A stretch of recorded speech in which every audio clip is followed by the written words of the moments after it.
Every country on earth at the moment is reforming public education. There are two reasons for it. The first of them is economic. People are trying to work out, how do we educate our children to take their place in the economies of the 21st century? How do we do that, given that we can't anticipate what the economy will look like at the end of next week, as the recent turmoil is demonstrating? How do we do that? The second, though, is cultural. Every country on earth is trying to figure out, how do we educate our children so they have a sense of cultural identity and so that we can pass on the cultural genes of our communities while being part of the process of globalization. How do we square that circle? The problem is they're trying to meet the future by doing what they did in the past. And on the way, they're alienating millions of kids who don't see any purpose in going to school. When we went to school, we were kept there with a story, which was if you worked hard and did well and got a college degree, you would have a job. Our kids don't believe that. And they're right not to, by the way. You're better having a degree than not, but it's not a guarantee anymore. And particularly not if the route to it marginalizes most of the things that you think are important about yourself. Some people say we have to raise standards as if this is a breakthrough. You know, like, really, yes, we should. Why would you lower them? You know, I mean, I haven't come across an argument that persuades me of lowering them. But raising them, of course we should raise them. The problem is that the current system of education was designed and conceived and structured for a different age. It was conceived in the intellectual culture of the Enlightenment and in the economic circumstances of the Industrial Revolution. Before the middle of the 19th century, there were no systems of public education. Not really. I mean, you could get educated by Jesuits, you know, if you had the money. But public education, paid for from taxation, compulsory to everybody and free at the point of delivery, that was a revolutionary idea. And many people objected to it. They said it's not possible for many street kids, working class children, to benefit from public education. They're incapable of learning to read and write, and why are we spending time on this? So there's also built into it a whole series of assumptions about social structure and capacity. It was driven by an economic imperative of the time, but running right through it was an intellectual model of the mind, which was essentially the Enlightenment view of intelligence. That real intelligence consists in the capacity for a certain type of deductive reasoning and a knowledge of the classics originally, what we come to think of as academic ability. And this is deep in the gene pool of public education, that there are really two types of people, academic and non-academic, smart people and non-smart people. And the consequence of that is that many brilliant people think they're not, because they've been judged against this particular view of the mind. So we have twin pillars, economic and intellectual. And my view is that this model has caused chaos in many people's lives. It's been great for some. There have been people who have benefited wonderfully from it. But most people have not. Instead, they suffer this. This is the modern epidemic, and it's as misplaced and it's as fictitious. This is the plague of ADHD. Now, this is a map of the incidence of ADHD in America, or prescriptions for ADHD. Don't mistake me here. I don't mean to say there is no such thing as attention deficit disorder. I'm not qualified to say if there is such a thing. I know that a great majority of psychologists and paediatricians think there is such a thing. But it's still a matter of debate. What I do know for a fact is it's not an epidemic. These kids are being medicated as routinely as we had our tonsils taken out. And on the same whimsical basis, and for the same reason, medical fashion. Our children are living in the most intensely stimulating period in the history of the earth. They're being besieged with information and calls for their attention from every platform, computers, from iPhones, from advertising holdings, from hundreds of television channels. And we're penalizing them now for getting distracted. From what? Boring stuff. At school, for the most part.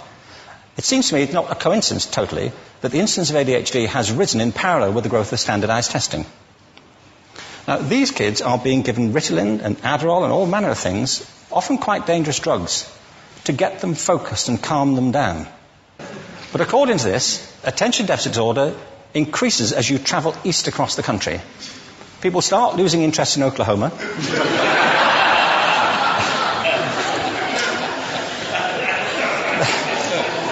They can hardly think straight in Arkansas. And by the time they get to Washington, they've lost it completely. And there are separate reasons for that, I believe. It's a fictitious epidemic. If you think of it, the arts, and I don't say this exclusively of the arts, I think it's also true of science and of maths, but I say about the arts particularly because they are the victims of this mentality currently, particularly.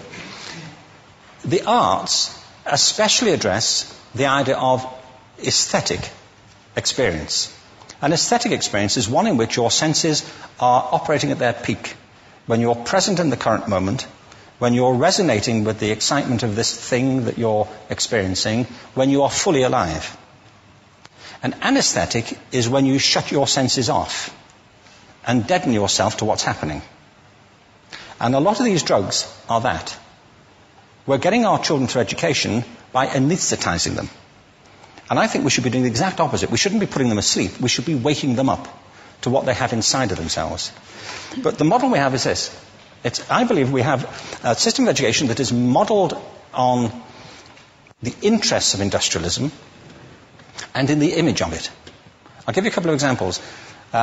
Schools are still pretty much organized on factory lines, ringing bells, separate facilities, specialized into separate subjects.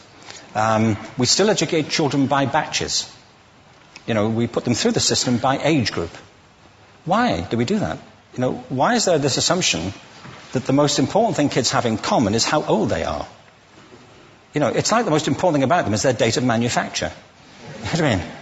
Well, I know kids who are much better than other kids at the same age in different disciplines, or at different times of the day, or better in smaller groups than in large groups, or sometimes they want to be on their own. If you're interested in the model of learning, you don't start from this production line mentality. It's essentially about conformity, and increasingly it's about that as you look at the growth of standardized testing and standardized curricula. And it's about standardization.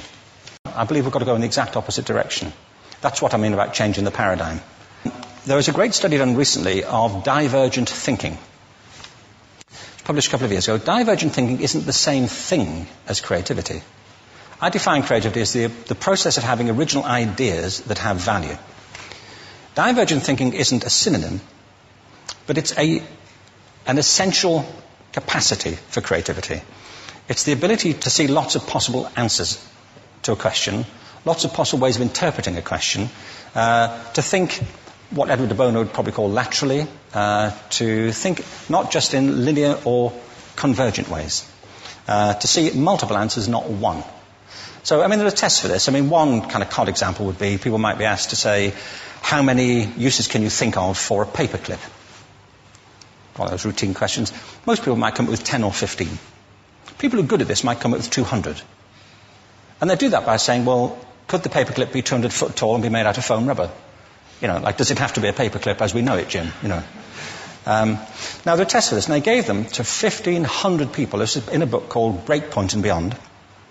And on the protocol of the test, if you scored above a certain level, you'd be considered to be a genius at divergent thinking. Okay?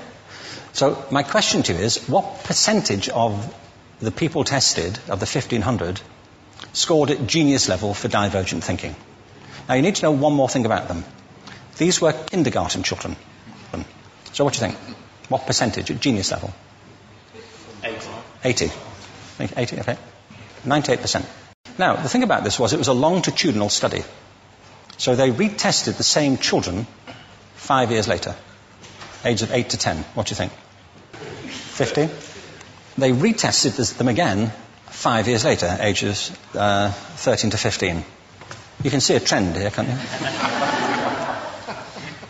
Now, this tells an interesting story, because you could have imagined it going the other way, couldn't you? You start off not being very good, but you get better as you get older.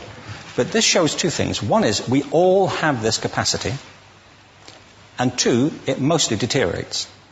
Now, a lot of things have happened to these kids as they've grown up. A lot. But one of the most important things that happened to them, I'm convinced, is that by now they've become educated. They've spent 10 years at school being told there's one answer, it's at the back. And don't look. And don't copy, because that's cheating. I mean, outside schools, that's called collaboration, but inside schools. Now, this isn't because teachers want it this way, it's just because it happens that way. It's because it's in the gene pool of education. We have to think differently about human capacity. We have to get over this old conception of academic, non-academic, abstract, theoretical, vocational, and see it for what it is, a myth. Secondly, we have to recognize that most great learning happens in groups, that collaboration is the stuff of growth. If we atomize people and separate them and judge them separately, we form a kind of disjunction between them and their natural learning environment. And thirdly, it's crucially about the culture of our institutions, the habits of the institution and the habitats that they occupy.